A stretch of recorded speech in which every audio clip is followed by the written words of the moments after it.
ኃጢአት ኣብ መንጎ እግዚአብሔርን ሰብን ኣብ ገነት ዝነበረ ስኒት ኣፍሪስዎ እኳ እንተነበረ ኣምላኽ ግን ንፍጥረቱ ፈጺሙ ኣይገደፎን። ነቲ ድኹም ፈትሊ ዘርኢ ኣዳምን ሔዋንን ብማያሄ ሓልዩን ንወለደታት ዓቂቡን እዩ። ድሕሪኡ ኣብ ህይወት ሓደ አብርሃም ዝስሙ ሰብኣይ ኢዱ ኣእተወ። አብርሃም በኹሪ ወዲ እዩ ነይሩ። እዚ ማለት ድማ መንገዱ ኣብ ህይወቱ ሰፊሩ ማለት እዩ። ርስቲ ብኡ ወሪሱ ሕድሩ ቀጸለ። ኣምላኽ ግን ካልእ መደባት ነይርዎ። ንአብርሃም ድማ ካብ ሃገሩ ወፂኡ ናብ ኣምላኽ ዘርእዮ ሓዳስ መሬት ክኸይድ ነገሮ። ነቲ ውሑስ መጻኢኡ ብናይ ሓደጋን ጅግንነትን መንገዲ እናነገደ እዚ ጻውዒት እዚ ፍሉይ መብጽዓ ሒዙ ይመጽኡ። ኣምላኽ ንአብርሃም ንኹሎም ስድራ ቤታት ምድሪ ዝባርኽ ዓብዪ ህዝቢ ንምህናጽ ከም ዝጥቀመሉ ነገሮ። ኣብዚ መብጽዓ እዚ ግን ሓደ ዘገርም ነገር ነይሩ።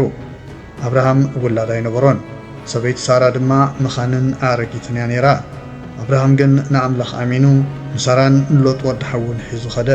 አብርሃምን ስድራ ቤቱን ኣብ ምድሪ ከነዓን ክሳብ ዝበጽሕ ዘይፈልጥዎ መሬት ሰጊሮም ንምዕራብ ተጓዓዙ። ኣብ ሰኬም ዝተባህለ ቦታ ኣምላኽ ተራእዩ ነታ ኣብ ከባቢኣ ዘላ ምድሪ ንዘር አብርሃም ክህቦም ቃል ኣተወ። አብርሃም ንመብጽዓ ኣምላኽ ንምምካት ኣብኡ መሰዊኢ ሰርሐ።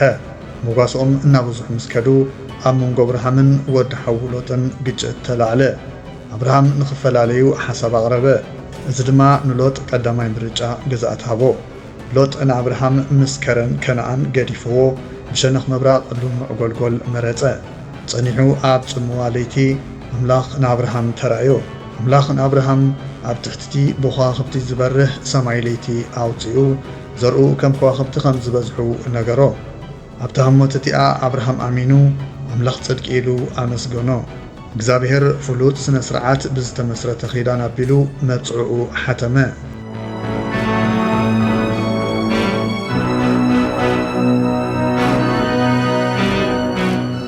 ሰለስተ እንስሳታት ኣብ ክልተ ተቖሪጾም ተፈላለዩ። ድሕሪኡ እቶም ኣብ ቃል ኪዳን ዝኣተዉ ወገናት ኣብ መንጎቶም እንስሳታት ብደማዊ መንገዲ ይኸዱ ነበሩ። እዚ ድማ ክልቲኦም ወገናት ነቲ መሓላ ወገኑ እንተዘይሓሊፎም ከምቲ ጸላኢ ዕጫ ከም ዝበጽሖ ዘመልክት እዩ።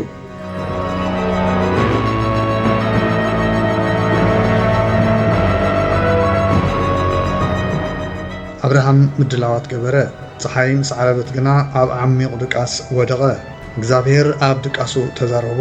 ዘርኡ ኣብ ዓዲ ጓኖት ክኾኑ ን400 ዓመት ባሮት ክኾኑ እዮም። ኣምላኽ ግና ብዓቢ ኽብረት ከም ዘውፅኦም ኣጋህደ።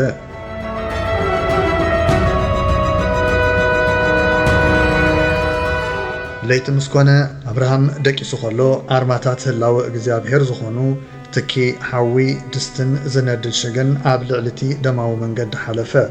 እግዚአብሔር ብዘይ አብርሃም በይኑነት መንገዲ ብምስጋር ፍጻሜ ናይ ቃል ኪዳን ኣብ ክልቲኡ ወገን ዘይኮነስ ኣብ ኣምላኽ ጥራይ ከም ዝምርኮስን ንሱ ጥራይ ናብ ፍጻሜ ከም ዘብጽሖን ኣርአየ። አብርሃም ወዲ 99 ዓመት ውላድ ዘይብሉ ክሳዕ ሕጂ ድማ ስደተኛ እዩ ነይሩ።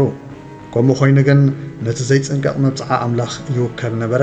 ማዕልያ ዘይብሉ ዘርኢ ዓብ ህዝቢ ዓዲ ነባሪ ህላወ ኣምላኽ እግዚአብሔር በይኑ በቲ ደማዊ መንገዲ ክኸይድ ከሎ አብርሃም ነቲ ቃል ኪዳን እንተፍሪሱ ሳዕቤኑ ባዕሉ ከም ዝስከም ቃል ኣተወ። ኣምላኽ ነዚ መብጽዓ እዚ ሓልዩ እዩ። ዘረአ አብርሃም በተደጋጋሚ ካብ እግዚአብሔር ይወፁ ነበሩ። ከም መቕጻዕቲ ግን ገንሸል ኣምላኽ ይሕረድ። ደሙ ድማ ካብ ነፍሲ ወከፍ ነገድን ቋንቋን ህዝብን ሰባት እየበጀዎም። ብምክታልኩም እናመስገና እዚ ቻነል እንተዳ መሲጥኩም ነዛ ቪድዮ ላይክ ጌርኩም ዛንታታት እዚ ቻነል ሳብስክራይብ ብምግባር ንተስፋን ድሕነትን ኣምላኽ ዘድልዮም ሰባት ሼር ምግባር ኣይትረስዑ። ደገፍኩም ንዝምህሩን ብተስፋን ዝፍውስ ዛንታታትን ከንዘርግሕ ይሕግዘና እዩ። ኣናጽ ሓሳብኩም ኣብ ታሕቲ እምብሩ። ኣብ ዝቕጽል ዛንታ ዳግማይ ክሳብ ንራኸብ በብዘለናዮ ሰላም።